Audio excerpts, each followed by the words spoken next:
बाद वाला हम लोग जो टॉपिक कर रहे हैं आज अभी वो है गवर्नर जनरल्स। यहाँ से जनरली आपके फैक्ट बेस्ड क्वेश्चन आते रहते हैं, ऑब्जेक्टिव क्वेश्चन आते रहते हैं, और 2-3 साल में एक आध गवर्नर जनरल के ऊपर क्वेश्चन आ जाता है। उसकी कोई पॉलिसीज को लेके आएगा, साथों साथ मेंस के अंदर भी एक आध बार पूछ दिया था। 2013 के अंदर डलहौजी के ऊपर यूपीएससी जज्बाती हो गई थी। 10 नंबर का क्वेश्चन पूछा था कि Dalhousie is known as the founder of modern India, आधुनिक भारत का निर्माता कहते हैं। हिस्ट्री में तो कुछ और पढ़ा था, आधुनिक भारत के निर्माता तो हमारे राष्ट्रवादी नेता थे, ठीक है, कांग्रेस के नेता थे, गांधी थे या जवाहरलाल नेहरू थे, या इंटीग्रेशन करने वाले जो इंसान थे सरदार वल्लभ भाई पटेल थे। यहाँ तो डलहौजी को पूछ दिया। हम लोग देखते हैं कि why Dalhousie is known as founder of modern India. इसके पहले और भी गवर्नर जनरल्स आए थे, उनका जानने की कोशिश करेंगे। जनरली अभी तक हम लोग जो गवर्नर जनरल्स की पोस्ट को देखेंगे वो करीबन 1857 तक देखेंगे कि कौन से गवर्नर जनरल्स यहाँ पे आए। उसके बाद वाले जितने भी गवर्नर जनरल्स या जो भी आते हैं उनको बाद वाले क्लासेस के अंदर देखेंगे। ओके, बैकग्राउंड आपको पता ही है कि ईस्ट इंडिया कंपनी को चार्टर मिलता है, विलियम हॉकिंस आते हैं, उसके बाद थॉमस रो आते हैं। 2-3 जगह पे लड़ाई करेंगे और फाइनली रॉबर्ट क्लाइव यहाँ पे सबसे पहले गवर्नर बनते हैं फोर्ट विलियम्स के। तो फोर्ट विलियम्स के गवर्नर रॉबर्ट क्लाइव बन जाते हैं कंपनी के अधिकारी के तौर के ऊपर। वहां से पूरा का पूरा ब्रिटिश रूल या गवर्नर की शुरुआत होती है। This is the charter. आपका eastern side of Cape of Good Hope इनको मिल जाता है। This was how Thomas Roe and William Hawkins came to Jahangir court and later on यहाँ पे लड़ाई करते हैं प्लासी एंड बक्सर की। और उसके बाद ये जेंटलमैन जिनका नाम है Robert Clive, he becomes the first governor of Fort Williams in Bengal. Okay, तो सबसे पहले गवर्नर की पोस्ट आप याद रख सकते हो कि हमारे कॉन्स्टिट्यूशन के अंदर भी है। ये अंग्रेजों की आभारी थी गवर्नर की पोस्ट। पोर्चुगीज के अंदर भी गवर्नर हुआ करते थे। Portuguese also at the post of governors. Okay, तो कभी कभी ऐसा ट्रिकी क्वेश्चन आ गया और अगर ऑप्शन पोर्चुगीज एंड इंग्लिश दोनों दिया है तो you can go for the Portuguese, क्योंकि पोर्चुगीज के अंदर भी गवर्नर की पोस्ट तो हुआ ही करती थी। मैंने गवर्नर्स नहीं देखे हैं, बट आप बुक के अंदर देख लोगे तो भी आपको Albuquerque, Alfonso de Albuquerque, Nuno da Cunha, 3-4 governor, 4 एक मेजर इंपॉर्टेंट इनके गवर्नर जनरल्स हुआ करते थे। पोर्चुगीज के, फ्रेंच के भी थे और इंग्लिश के भी थे। Okay, background governor general of Bengal. Governor general of Bengal की पोस्ट कौन से एक्ट के द्वारा लाई गई?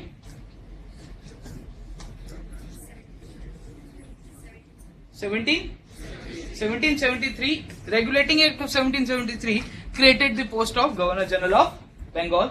The first governor general was Warren Hastings, 1774 से लेके 1785 तक रहे ये भाई साहब। उसके बाद लॉर्ड कॉर्नवालिस 1786 से लेके 1793। लेटर ऑन जॉन शोर आता है 5-1 साल तक, 1793 से 1798 के बीच में रहते हैं। इसके बाद आपके लॉर्ड वेलेस्ली आएंगे, Richard Wellesley, earl of Mornington, 1798 से लेके 1805। उसके बाद मार्क्स कॉर्नवालिस, फिर से सेकंड टाइम ये जो कॉर्नवालिस जो थे ना ये वाले, वो 6-8 महीने के लिए फिर से गवर्नर की तौर के ऊपर आएंगे भारत के अंदर, गवर्नर जनरल की तौर के ऊपर। उसके बाद जॉर्ज बैरलो आते हैं। उसके बाद लॉर्ड मिंटो आएंगे 1807 से लेके 1813 तक। उसके बाद Marquess of Hastings, this is not the Warren Hastings, ये और है Marquess of Hastings, Earl of Moira भी कहते थे। 1813 से लेके 1823 तक ये गवर्नर जनरल यहाँ पे बंगाल के बनते हैं। उसके बाद लॉर्ड आर्महेस्ट करके गवर्नर जनरल आते हैं 1823 से लेके 1828 के बीच में। उसके बाद हम लोग इसके बारे में और क्या करेंगे हर एक के ऊपर डीप में, तो you can parallelly right on. Governor generals of India की पोस्ट आती है, और ये गवर्नर जनरल ऑफ इंडिया की पोस्ट कब बनाई गई?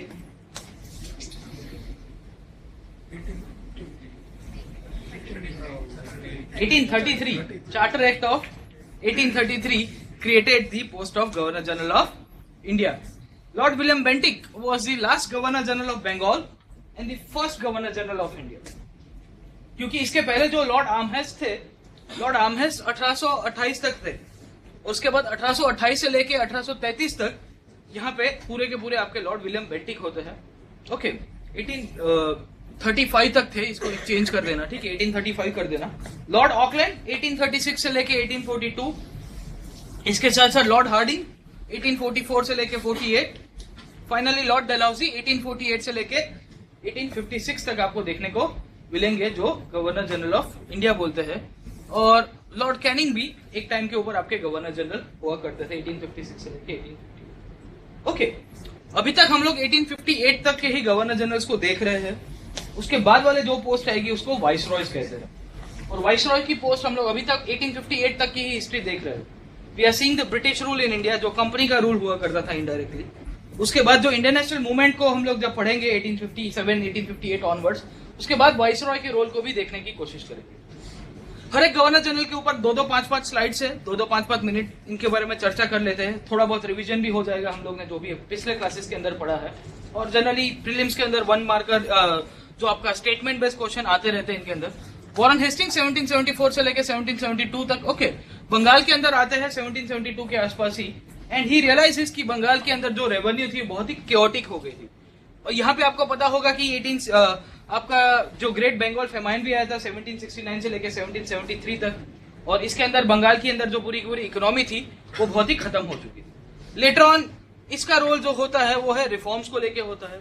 He is remembered for his reforms, और यहाँ पे हमको देखना है कि what were the reforms taken by Warren Hastings, और वॉरेन हेस्टिंग्स का बंगाल को लेके, क्योंकि गवर्नर जनरल ऑफ बंगाल था, तो उसको लेके उसका क्या मेन कंट्रीब्यूशन रहा।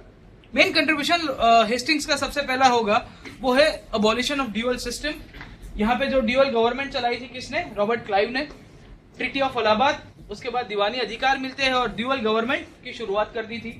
ड्यूअल गवर्नमेंट के तहत आपको पता होगा कि नवाब, और नवाब के नीचे एक और पोस्ट बनाई गई थी जिसे कहते हैं डेप्यूटी नवाब, और ये डेप्यूटी नवाब अंग्रेजों के द्वारा अपॉइंट किया जाता था। ये इसके कारण इतनी कंफ्लिक्ट हो रही थी, जब वॉरेन हेस्टिंग्स पावर के ऊपर आएगा तो ये चीज को अबॉलिश कर देगा। साथों साथ रेवेन्यू के अंदर रिफॉर्म्स करता है, जुडिशियल सिस्टम को रीऑर्गेनाइज करने की कोशिश करेगा, ट्रेडिंग को लेके भी यहाँ पे थोड़ा बहुत ट्रेड रेगुलेशंस लाने की कोशिश करता है। रेगुलेटिंग एक्ट ऑफ 1773 इनके दौरान ही पास होता है, and as a result he becomes the first governor general of India.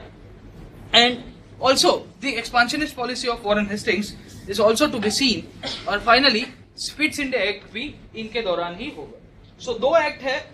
कभी कभी एक्ट को लेके क्वेश्चन आता है कि ये एक्ट के जब पासिंग हुआ तो गवर्नर जनरल कौन हुआ करता था, who was the governor general during the passing of this particular act. तो मैच द फॉलोइंग के अंदर कभी कभी क्वेश्चन आते रहते हैं ऐसे, तो आपको पता होना चाहिए कि regulating act of 1773 and पिट्स India act, ये दोनों के दौरान आपको आपका वॉरेन हेस्टिंग्स गवर्नर जनरल की पोस्ट के ऊपर देखने को मिलेगा।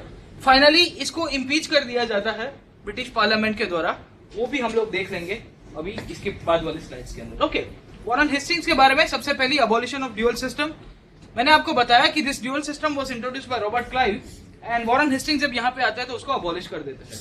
ऐसा ही कुछ सिस्टम हुआ करता था नवाब, और नवाब के नीचे डेप्यूटी नवाब, और जब ये चीज पता चली कि यहाँ पे ये डेप्यूटी नवाब सबके सब चीजें खा जाता था, एंड लेटर ऑन यहाँ पे बहुत केओस खड़ा हो रहा था, फाइनेंशियली भी ये लोग वीक हो रहे थे, इसके कारण जब रॉबर्ट क्लाइव यहाँ पे वॉरेन हेस्टिंग्स यहाँ पे आता है तो ये सिस्टम को अबॉलिश कर देगा। Later on, to improve the finances of the company, Warren Hastings also reduced the Nawab's allowance to rupees 16 lakh. ठीक है, तो 32 लाख रुपए से करीबन उसने उसका हाफ कर दिया। जो नवाब को जो पेंशन मिला जाता था वो भी इसने कम कराने की कोशिश की है। ठीक है, तो नवाब का रोल और ड्यूअल सिस्टम को लेके इसकी थोड़ी बहुत लिंकेजेस है। Second was revenue reforms. ये रेवेन्यू रिफॉर्म्स के अंदर ये एक नया बोर्ड बनाता है जिसे कहते हैं बोर्ड ऑफ रेवेन्यू। एक बोर्ड ऑफ कंट्रोल तो इंग्लैंड के अंदर बना था, वो पिट्स इंडिया एक्ट के अंदर बना था, बट यहाँ इंडिया के अंदर एक और बोर्ड बनाएगा जिसे कहते हैं बोर्ड ऑफ रेवेन्यू। और ये काम क्या करता था? What was the work of this board of revenue? This board of revenue farmed out the lands by auction of period for 5 years instead of 1 year। अगर आपको पता होगा कि सबसे पहली जो सिस्टम डेवलप की गई थी इजारेदारी सिस्टम, मैंने आपको पिछले क्लासेस के अंदर पढ़ाया था, उसमें ऐसा ही होता था कि एक साल तक आपका थोड़ा बहुत ऑक्शन करके जमीन दे दी जाती थी, पट्टे जो जमीन के टुकड़े थे। ये बोर्ड ऑफ रेवेन्यू इसने बनाया और बोल दिया कि ये 5 साल तक देगा। साथों साथ इसने ये भी बताया कि इसके अंदर जमींदारों को प्रायोरिटी दी जाएगी। फाइनली कलकत्ता को 1772 तक इसका कैपिटल बना दिया जाता है, वो भी इसी के राज के दौरान होता है। This English collectors were also appointed in each district and accountant general की जो पोस्ट थी वो भी वॉरेन हेस्टिंग्स के दौरान उभर के आई। तो इंग्लिश कलेक्टर्स का रोल और अकाउंटेंट जनरल की भी जो शुरुआत थी वो भी वॉरेन हेस्टिंग्स के द्वारा की जाती है। सेकेंडली, जब यहाँ पे वॉरेन हेस्टिंग्स भारत में आता है तो वो देखता है कि फाइनेंशियल वे में तो उसने चेंज करने की कोशिश की, पॉलिटिकल वे में ड्यूअल गवर्नमेंट को हटा दिया। उसने देखा कि जो जुडिशरी थी यहाँ पे, वो जुडिशरी के अंदर अब्यूसेस बहुत हो रहे थे। अब्यूसेस के पीछे कारण ये था कि यहाँ पे जुडिशरी या न्याय देने वाले 2 लोग थे, एक तो थे नवाब और दूसरे थे जमींदार, और ये दोनों के दोनों अब्यूजिव थे। क्यों? क्योंकि Nawab misused his power and judgment were very much careless. The zamindars who were on the lower side of the court or the judicial system, ये लोग बहुत ही करप्ट और प्रिजुडाइज हुआ करते थे. जमींदार कभी ढंगपूर्ण न्याय दे पाएगा आपको लगता है? He would be very much prejudiced. नवाब के साथ भी यही हो रहा था कि ये तो कुछ ध्यान ही नहीं रखता था, ये तो कहीं और ही इसका ध्यान रहता था. And as a result of this thing you see कि व्हेन वॉरेन हेस्टिंग्स केम, इसलिए ये चीज के ऊपर फोकस किया कि कुछ भी हो जाए मुझे ये चेंज करना चाहिए. एंड एज अ रिजल्ट ये बोलता है ठीक है मुझे कुछ करना पड़ेगा. And he organised the judiciary. तो जुडिशरी की जो शुरुआत है भारत के अंदर वो भी इसके साथ ही थोड़ी बहुत अच्छी तरह से सेटअप करने की कोशिश की जाती है. हर एक डिस्ट्रिक्ट के अंदर आपका एक कोर्ट बनाया जाता है, civil court under the collector and also the criminal court. Collector के अंदर ही 2 कोर्ट बनाए जाते हैं ऐसा बोला गया है. ओके, लेटर ऑन ये कोर्ट के ऊपर जो अपील्स होती थी डिस्ट्रिक्ट कोर्ट के ऊपर, वो 2 अपीलेट कोर्ट्स बनाए गए थे. जैसे डिस्ट्रिक्ट कलेक्टर के अंदर ही आपका जुडिशरी आ जाता है, सिविल एंड क्रिमिनल. उसके विरुद्ध में अगर आपको ऊपर के स्टेप के ऊपर जाना है तो आपकी अपीलेट कोर्ट्स बनाई थी. ये अपीलेट कोर्ट्स को एक को कहा जाता था सदर दीवानी अदालत. That was somewhat related to the highest court of appeal. And जो आपके सिविल कोर्ट के अंदर था और जो आपकी क्रिमिनल कोर्ट हुआ करती थी उसके ऊपर अगर आपको अपील करना हो तो वहां पे इसको बोला जाता था सदर निजामत अदालत. तो 2 कोर्ट हुआ करती थी, हाई कोर्ट या सुप्रीम कोर्ट आप बोल सकते हो उसको उस टाइम की. जो नीचे की कोर्ट थी वो कलेक्टर्स के अंदर फंक्शन किया करती थी और जो ऊपर की कोर्ट थी वो दीवानी अदालत और निजामत अदालत. दीवानी अदालत was somewhat related to civil court. क्यों? क्योंकि दीवानी राइट्स, दीवानी is something related to revenue, revenue is something called as जो आपके सिविलियन के साथ रिलेटेड थी.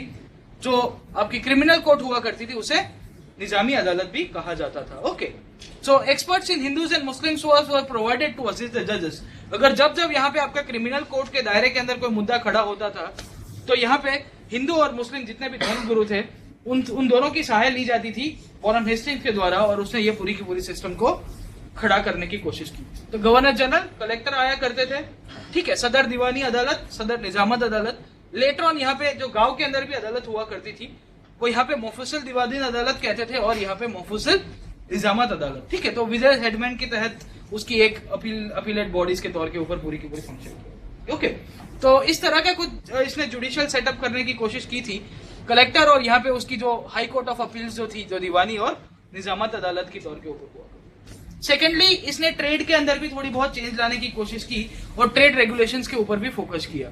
इसने ये जो सिस्टम थी दस्तक की शुरुआत कहां से हुई थी? फारूक शियार नाम का जो एम्परर था इसने ईस्ट इंडिया कंपनी को दस्तक दिया की शुरुआत कर दी थी और दस्तक के कारण ही आपका प्लासी का युद्ध हुआ, ये भी बोला जाता है इनडायरेक्टली. तो इसने ये देखा कि ये दस्तक का ये पूरा का पूरा जो सिस्टम है ना उसको अबॉलिश कर दो. तो ही abolish the system of Dastak. जो पासिस देने होते हैं आपकी जो इंटरनल परमिट के वो बंद कर दिए. इसके साथ साथ इसने जो यूनिफॉर्म टैरिफ पॉलिसी भी लगा दी है Indian and non Indian goods को लेके. अब देखिए कि can you see this is the mercantilist phase. अगर इसको अच्छी तरह से शासन करना था या इसको और अपना रूल को इम्पैक्ट करना था तो he would have increase duty on Indian goods. But this was the earlier time, 1773 का टाइम था. अभी तो ये लोग आ रहे थे भारत के अंदर, so they were trying to create their own base, अपना बेस बना रहे थे और इसी के चक्कर के अंदर यहाँ पे ज्यादा कुछ रिफॉर्म्स ट्रेड को लेके भी नहीं करता है मेजर जो इंडिया के लिए डिस्क्रिमिनेटरी हो, भारत के लोगों या भारत के समाज के लिए डिस्क्रिमिनेटरी. ओके, साथों साथ यहाँ पे प्रीपेड पोस्टेज सिस्टम भी शुरुआत कर देगा. यहाँ पे पोस्टेज सिस्टम है वो भी प्रीपेड वे के अंदर शुरू करता है. रेगुलेटिंग एक्ट ऑफ 1773 वो भी इसी के दौरान पास होता है. इसके बारे में हमने अलग से चर्चा कर दी है, पिछली स्लाइड्स के अंदर देख लेना रेगुलेटिंग एक्ट ऑफ 1773 के अंदर क्या हुआ था. साथों साथ वॉरेन हेस्टिंग्स को अपनी एक्सपांशनिस्ट पॉलिसी के लिए भी याद रखा जाता है. इंपॉर्टेंटली इसने रोहिला वॉर किया था 1774 के अंदर. नाम याद रखिएगा, कभी कभी मैच द फॉलोइंग के अंदर पूछता है कि ये लड़ाई के दौरान कौन गवर्नर जनरल था. ओके, साथों साथ जब से आपका सबसे पहला एंग्लो मराठा वॉर हुआ, the first Anglo Maratha war 1775 to 1782 which was also taken under the leadership of Warren Hastings. Second Anglo Mysore war. Okay, ये थोड़ा उल्टा कर दिया, यहाँ पे मराठा के अंदर इनका फोटो आना चाहिए था और मैसूर के अंदर हैदर अली का आना चाहिए. 1780 से लेकर 1784 जो आपका दूसरा एंग्लो मैसूर युद्ध हुआ वो भी इनकी अध्यक्षता के अंदर होता है. साथों साथ 1784 के अंदर जो पिट्स इंडिया एक्ट पास किया गया वो भी इनके दौरान ही होता है. ओके, सो इम्पोर्टेंट ट्रेडिंग को लेके, आपकी जुडिशरी को लेके, आपकी इकोनॉमी को लेके हर एक सेक्टर के अंदर इन्होंने कुछ ना कुछ चेंज करने की कोशिश की थी। ओके, पिट्स इंडिया एक्ट पुरानी स्लाइड्स के अंदर देख लीजिएगा। अभी होता क्या है कि पिट्स इंडिया एक्ट के अंदर हमने एक बॉडी देखी थी जिसका नाम था board of control. So पिट्स India act ने थोड़ा बहुत ये चीज ध्यान रखने की कोशिश की कि गवर्नर जनरल ऑफ बंगाल का पावर को थोड़ा कम किया जाए। So when Pitt's India Act was passed, it came as a rude shock and bitter disappointment for Warren Hastings.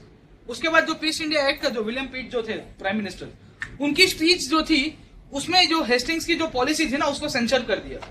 तो उसको इतना बुरा लग गया वॉरेन हेस्टिंग्स को, तो ये भाई साहब छोड़ के चला जाता है कि मैं इंग्लैंड जा रहा हूँ। ओके, क्योंकि उसको पसंद नहीं आ रहा। 1785 में ये इंग्लैंड चला जाता है, but British parliament was adamant, बोले इसने बहुत खराब किया, इसने बंगाल के अंदर बहुत गंद मचा के रखी है, इतनी 3-3 4-4 युद्ध कर दिए आने के बाद, इसके साथ साथ इकोनॉमी के अंदर इतना सारा इंटरफियरेंस कर रहा है। So later on post his resignment in 1787 he was impeached by the British Parliament.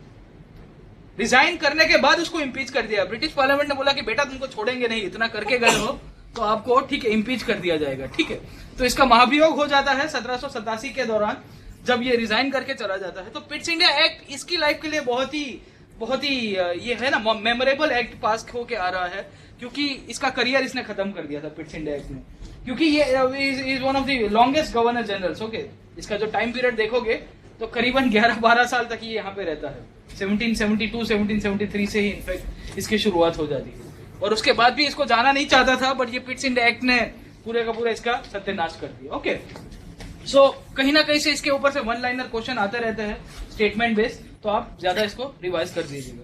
The second governor general was Lord Cornwallis, 1786 से लेके 1793। अभी this guy belong to a very aristocratic and noble family, and he was also a close friend of prime minister William Pitt, and Dundas करके एक board of control का member हुआ करता था। सो ये भाई साहब के लिए मैंने आपको स्टोरी बताई थी पहले क्लास के अंदर कि अमेरिकी क्रांति जब हुई तब वहां की ये सेनापति हुआ करते थे। तो अमेरिका नाम का जो कॉलोनी था इंग्लैंड के हाथ से छूट गया, तो विलियम पिट के साथ उसके जो घनिष्ठ संबंध थे उसके कारण विलियम वो खुश होता है, और with in a span of 5 years 1781 में सरेंडर कर देता है। यॉर्कटाउन नाम की जगह होती है अमेरिका के अंदर, जो आज का आप न्यूयॉर्क कहते हो जिसे। और यॉर्कटाउन में सरेंडर करने के बाद ये वापस इंग्लैंड आता है, and within a span of 5 years he sent to India. बोले जा ठीक है, तूने बड़ा काम किया है, अव्वल नंबर का काम किया है, तो तुमको भारत भेजते हैं। Okay, so surrender in Yorktown in 1781 before the American troops, his reputation was not spoiled, and after his return from America he was offered the governor generalship in India.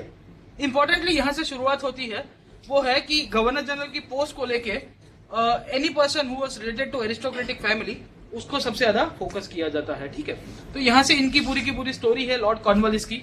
ये भाई साहब भी कुछ ना कुछ भारत के अंदर करते हैं, वो देख लेते हैं इनके रिफॉर्म्स कहाँ कहाँ थे। एक तो टीपू सुल्तान, और टीपू सुल्तान के साथ जो तीसरा मैसूर युद्ध हुआ वो इन्होंने किया। एडमिनिस्ट्रेशन के अंदर बहुत रिफॉर्म्स किए हैं, साथों साथ रेवेन्यू रिफॉर्म्स और परमानेंट सेटलमेंट हमने लास्ट जो लैंड रेवेन्यू पॉलिसीज थी उसके अंदर ऑलरेडी देख लिए है लॉर्ड कॉर्नवालिस, और उसके साथ साथ इनको क्या क्या प्रश्न उद्भव के आ रहे थे और इनकी मदद करने के लिए भी एक जेंटलमैन आ गए थे। जुडिशरी के अंदर रिफॉर्म्स करते हैं, पुलिस के अंदर रिफॉर्म्स करेंगे, आपकी जो मॉडर्न डे पुलिसिंग सिस्टम है वो भी इनके आभारी है, और फाइनली थोड़ा बहुत कुछ बाहर इन्होंने रिफॉर्म्स किया, और इसको हम लोग इवेल्युएट कर देंगे। अगर लॉर्ड कॉर्नवालिस के ऊपर क्वेश्चन पूछा कहीं से मेंस के अंदर, तो आपकी पूरी की पूरी ग्रेवी तैयार हो गई कि युद्ध किया, एडमिनिस्ट्रेशन के अंदर कुछ काम किया, रेवेन्यू के अंदर काम किया, पुलिस के अंदर काम किया, जुडिशरी के अंदर काम किया, and finally will try to evaluate कि इसने किस तरह से काम किया और अच्छा काम किया कि खराब काम किया। Okay, so Tipu sultan and the third Anglo Mysore war 1790 से लेकर 1792 एंड ट्रीटी ऑफ सेरिंगपट्टनम। अगर आपको पुराने क्लासेस को याद करोगे तो सेरिंगपट्टनम की ट्रीटी के बाद मैसूर जो आपका मैसूर जो स्टेट था वो लिटरली खत्म हो चुका था। Okay, so Tipu had been defeated but not destroyed, but इसने टीपू सुल्तान का जो पावर था ना उसको बुरी तरह से खत्म कर दिया था। So Lord Cornwallis is also attributed to with the defeat of Tipu Sultan. तो कहीं ना कहीं से क्वेश्चन प्रीलिम्स के अंदर पूछा जा सकता है। एडमिनिस्ट्रेशन को लेके इसका सबसे पहला जो काम था वो था सिविल सर्विसेज। अगर हमने पुराने क्लास के अंदर जो डेवलपमेंट ऑफ सिविल सर्विसेज देखा कि भारत के अंदर किस तरह से आपकी जो सिविल सेवा परीक्षा की जो शुरुआत होती है, परीक्षा तो नहीं बोलेंगे बट सिविल सेवा की शुरुआत कैसे होती है, वो भी इसका ही पूरा का पूरा देन था। Okay, so when he came to India he realised that the company servant were very much underpaid and they received very high commission on revenue, और इसी के कारण they used to do private trading. इसके कारण company घाटे में जा रही थी and the employees were making profit. And as a result of this thing ये एडमिनिस्ट्रेशन के अंदर रिफॉर्म्स लाएगा और कंपनी को बोलेगा कि आपको हमारे जो इतने भी एम्प्लॉइज है उनको अच्छी खासी सैलरी दो। So he persuaded the company's director to give handsome salaries to the company servant, क्योंकि कंपनी यहाँ पे जो सर्वेंट थे वो प्राइवेट ट्रेडिंग कर रहे थे, इसके कारण इसने थोड़ा बहुत चेंज लाने की कोशिश की। लेटर ऑन इसने अपॉइंटमेंट जो थी वो मेरिट के आधार के ऊपर लाने की भी शुरुआत करता है and he laid the foundation of Indian civil services. So Indian administration को लेके या ब्रिटिश एडमिनिस्ट्रेशन को लेके प्रश्न कहीं ना कहीं से आया सिविल सर्विसेज का लेके, तो लॉर्ड कॉर्नवालिस का नाम आप याद रखने की कोशिश करिएगा। Later on he also tried to separate the 3 branches, that is the judiciary, commercial and the revenue. At that time जो 3 ब्रांचेस हुआ करती थी आपकी, वो तीनों के तीनों ब्रांचेस को इसने अलग करने की कोशिश की। कलेक्टर जो पोस्ट आपकी वॉरेन हेस्टिंग्स के द्वारा अच्छी खासी एस्टेब्लिश करा दी गई थी, उसको बोल दिया जाता है कि आपके पास जुडिशियल पावर नहीं रहेंगे। Now collectors were only the force responsible for revenue collection. ये बोल देता है क्योंकि ये जुडिशियल रिफॉर्म्स करता है ना, तो जुडिशियल रिफॉर्म्स के अंदर नई सिस्टम खड़ी करने की कोशिश करेगा। तो गवर्नर आपके जो जितने भी कलेक्टर्स की जो पोस्ट है उसको थोड़ा बहुत वीक कर देगा। ओके, रेवेन्यू रिफॉर्म्स और परमानेंट सेटलमेंट हमने ऑलरेडी देख चुके हैं पिछले क्लासेस के अंदर। पुरानी स्लाइड्स देख लीजिएगा कि किस तरह से ये पूरा लैंड रेवेन्यू पॉलिसीज के अंदर मैंने आपको करा दिया है। इसके बाद बात आती है जुडिशियल रिफॉर्म्स की। अभी देखिए कि जुडिशियल रिफॉर्म्स को लेके ये हुआ कि this guy secured the services of Mr William Jones and he was also great scholar. तो इसका ही थोड़ा बहुत सहाय लेता है और बोलता है कि यार मेरी मदद कर दे। बोले क्या मदद कर सकता हूँ, थोड़ा देखते हैं हम लोग। फर्स्ट ऑफ ऑल ये जो आपके सिविल एंड क्रिमिनल कोर्ट्स हुआ करते थे, जो कलेक्टर की अध्यक्षता के अंदर किसने बनाए थे, वॉरेन हेस्टिंग्स ने, उसको ये रीऑर्गेनाइज करेगा। साथों साथ प्रोविंशियल कोर्ट ऑफ अपील बना देगा, बोले डिस्ट्रिक्ट और उसके जो बीच वाला जो फेस होगा वहां पे, तो कलकत्ता, ढाका, मुर्शिदाबाद और पटना, वहां पे ये प्रोविंशियल कोर्ट ऑफ अपील की स्थापना कर देता। ओके, तो reorganisation of judiciary is also link. साथों साथ वो जो दूसरे जो कोर्ट ऑफ अपील्स थे उसको हटा के 4 प्रोविंशियल कोर्ट ऑफ अपील ये यहाँ पे बना देंगे। साथों साथ ये भी बताता है कि एवरी डिस्ट्रिक्ट के अंदर हम लोग कोर्ट बनाएंगे और यहाँ पे इंडियन जजेस की भी अपॉइंटमेंट हो जाएगी, जो आपके सबसे जुडिशरी के सबसे लोअर स्टेटा के अंदर है। ओके, तो जिस तरह से वॉरेन हेस्टिंग्स से जो जुडिशरी की शुरुआत की थी उसको ही थोड़ा बहुत रीऑर्गेनाइज करने की कोशिश करेगा। बोला ये भी गया कि Indian Hindus and Muslim laws were to be followed according to the religion of the litigant. अगर आपका कोई लिटिगेंट हिंदू होगा तो उसके ऊपर आपके जो हिंदू धर्म के अनुसार जितने भी कायदे कानून लिखे गए हैं उसको इस तरह से अप्लाई किया जाएगा। धर्म के अंदर क्या लिखा है, 2 साल की सजा, 1 साल की सजा, आपको कोड़े मारने हो तो कोड़े मारेंगे। मुद्दा यहाँ पे अटक जाता था कि what if the dispute is between Hindu and Muslim litigant. अगर आपके यहाँ पे आपकी जो जुडिशरी के अंदर कुछ मुद्दा खड़ा हुआ और वहां पे हिंदू और मुस्लिम के बीच में कुछ इश्यू खड़ा हो गया तो क्या करोगे? तो in the suits between Hindu and Muslims the जज would be the ultimate authority. तो इसने पूरी की पूरी जुडिशरी जो आज की तारीख में देखते हो ना, आज की तारीख में ऐसा ही है ना, are we ruling as per the religion of the accused और द क्रिमिनल और द विक्टिम? नहीं होता, वहां पे तो जज ही डिसाइडिंग अथॉरिटी हो जाती है। बट जब यहाँ पे इसने शुरुआत की थी तो शुरुआत तो अलग अलग की, बट यहाँ पे जब हिंदू और मुस्लिम दोनों आमने सामने एक दूसरे के साथ लड़ाई कर रहे हो या कोई इश्यू खड़ा होता है, वहां पे जज को डिसाइडिंग अथॉरिटी बना दिया। एक चीज मैंने आपको बताया कि हर एक जज के ऊपर एक कोर्ट, हर एक डिस्ट्रिक्ट के ऊपर एक कोर्ट बनाया गया। साथों साथ this guy also prepared a comprehensive code, जिसे आप कहते हो कॉर्नवालिस कोड। आपकी जो जितने भी रिलीजियस टेनेंट्स थे उस टाइम के अंदर, डॉक्ट्रिन्स जितने भी थे इस्लाम को लेके, हिंदुइज्म को लेके, तो हर एक पंडित को बुलाया, मौलवी को बुलाया, सबको बोला कि आपके धर्म के अंदर क्या क्या चीजें लिखी गई है सब हमको कोडिफाई करके दे दो। तो उसने बोला कि ये सजा होगी, ये इसने कुछ किया, ये सजा होगी, ये किया, ये सब चीजों को इकट्ठा करके इसने खुद एक कोड बना दिया जिसे कहते हैं Cornwallis code. And this code covered the administration of judicial, police and commercial and physical areas. तो हर एक एरियाज को ये कवर करने वाला कोड था। जैसे आप आईपीसी सीआरपीसी कैसा है, वो भी ऐसा ही है, पूरी की पूरा कॉम्प्रिहेंसिव है, it covers all the aspects. तो उसी तरह से कॉर्नवालिस ने जो आपका 1790s के अंदर ये पूरा का पूरा तिकड़म चलाया, वहां पे ये पूरा का पूरा सिस्टम लेता है। Okay, so it was based on the principle of Montesquieu separation of power which was popular in the West in 18th century and Cornwallis also made all the officials answerable to the courts. तो आपकी जैसे आज की तारीख में जो judiciary आपके executive और लेजिस्लेटिव को अच्छा पानी पिला देती है, उसकी भी शुरुआत कॉर्नवालिस ने ही इंग्लैंड के अंदर जो ईस्ट इंडिया कंपनी का जो शासन था भारत के अंदर, उसकी शुरुआत कर देता है। ये कोड की मदद लेने के लिए एक जेंटलमैन थे, इनके दोस्त थे जॉर्ज बैलो, ये जॉर्ज बैलो की मदद लेगा। ओके, तो याद रखिएगा जॉर्ज बैलो का नाम कॉर्नवालिस कोड के साथ भी आता है। This guy also becomes the governor general in course of time. Okay, तो यहाँ पे ये भी होगा। साथों साथ अब पुलिस के ऊपर बात कर देते हैं कि कॉर्नवालिस ने पुलिस रिफॉर्म्स को लेके क्या क्या मदद की है। With respect to police reforms, यहाँ पे ऐसा था कि आपका जो डिस्ट्रिक्ट जज हुआ करता था, हर एक डिस्ट्रिक्ट के अंदर इसने बताया ना कि कोर्ट बना देगा, तो उसके ऊपर इसने बोल दिया कि दिस डिस्ट्रिक्ट जज कंट्रोल दी पुलिस। साथों साथ अगर आप देखोगे आज की तारीख में जो मॉडर्न डे पुलिसिंग सिस्टम है, वहां पे आपके पुलिस थाना है या पुलिस सर्कल्स बोलते हैं, बोले ये इतना स्क्वायर किलोमीटर का जो एरिया होगा उसके बीच में एक पुलिस चौकी होगा या पुलिस स्टेशन होगा, और उसका जो इंचार्ज होता है, आज की तारीख में हम लोग यहाँ गुजरात में इंस्पेक्टर कहते हैं, कोई स्टेट के अंदर SHO कहते हैं, उसका जो एक और नाम है जो लोकल नेम है जिसे कहते हैं आप दरोगा। So the policing system in India was introduced by Lord Cornwallis. Bharat के अंदर आधुनिक जो आपका जो पुलिस एडमिनिस्ट्रेशन की जो शुरुआत की थी ना, वो भी लॉर्ड कॉर्नवालिस ने की। क्यों? क्योंकि यहाँ पे जो आप आज प्रेजेंट है ऐसा ही है ना, 5-10 स्क्वायर किलोमीटर के बीच में एक पुलिस स्टेशन अर्बन एरियाज के अंदर एज पर द पॉपुलेशन, और उसके साथ साथ उसका भी एक SHO होता है या इंस्पेक्टर होगा जो उसका मेन स्टेशन हाउस ऑफिसर कहते हैं। बहुत सारे स्टेट्स के अंदर दरोगा की भी पोस्ट है, आपने देखा ही होगा। हम यहाँ के रॉबिन हुड पांडे हैं, दिस वाज द दरोगा। दिस दरोगा enjoyed almost unlimited power of extortion and become the scorch of the country. ये भी सच्चाई है, देखा ही है आपने दबंग, ठीक है। तो रॉबिन हुड पांडे है। एक और दरोगा थे मगनी राम, सिंह गंगाजल, दरोगा मगनी राम नाम है हमारा। 2 मिनट में कायदे कानून घुसड़ देंगे, पूरी जिंदगी जेल में सड़ते रहोगे। तो जेंटलमैन सवाल जवाब बहुत करते हैं, जेंटलमैन SP साहब निकले उनके। ओके, तो इनको अच्छी तरह से सस्पेंड कर देते हैं। Okay, but you see this दरोगा की जो पोस्ट है, आपके 2 दरोगा रॉबिन हुड पांडे और दरोगा मगनी राम, इन दोनों को आभारी होना चाहिए आपके लॉर्ड कॉर्नवालिस का, क्योंकि लॉर्ड कॉर्नवालिस ने ही इनकी पोस्ट को एग्जिस्ट किया था। ओके, तो ये चीज भी देखने को मिलेगी। साथों साथ मैंने बताया कि डिस्ट्रिक्ट जज भी हुआ करते थे।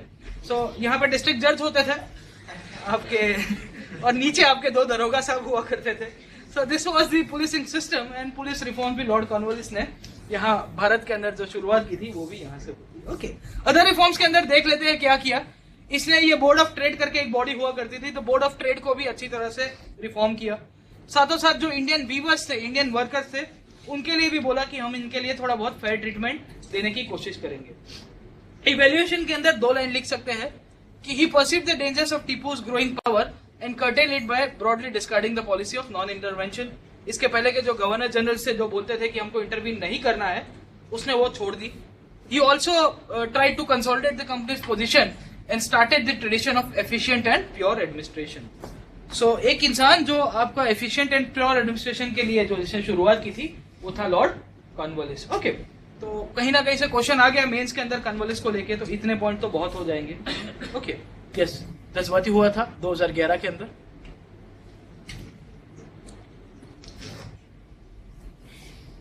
The tendency for increased litigation was visible after the introduction of land settlement system of Lord Cornwallis in 1793. The reason that is normally traced with which of the following provisions?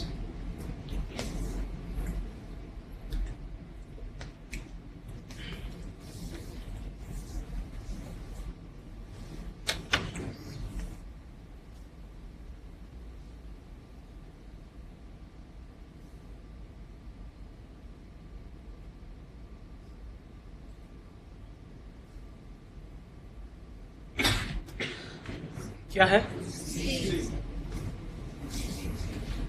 How many for A? B? A के लिए, B के लिए, C making judicial settlement more efficient, and D. So rest of you will skip this question.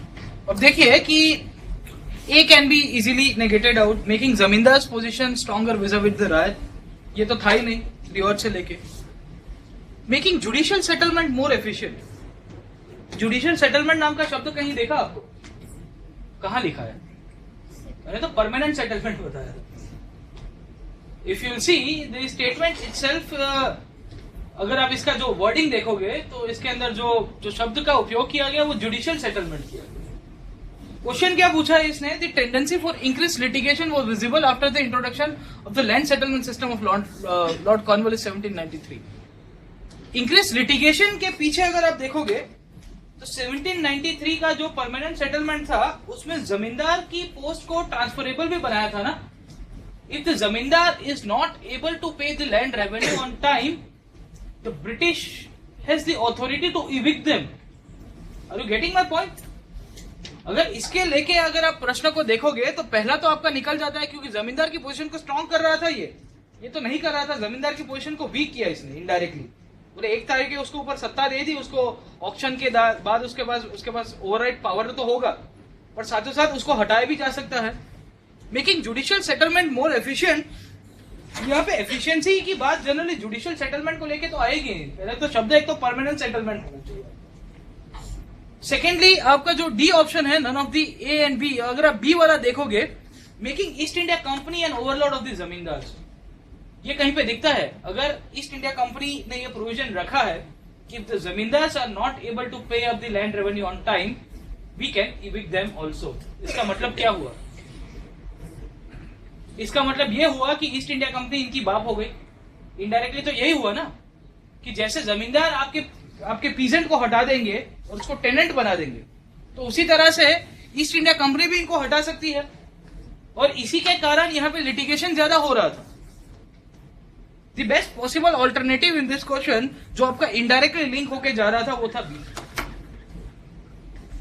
क्योंकि ए और सी हा नहीं सकता। B को लेके यहाँ पे पूरा का पूरा जो मुद्दा है वो इनडायरेक्टली उसने जो परमानेंट सेटलमेंट है उसके अंदर अच्छी तरह से समझाने की कोशिश की।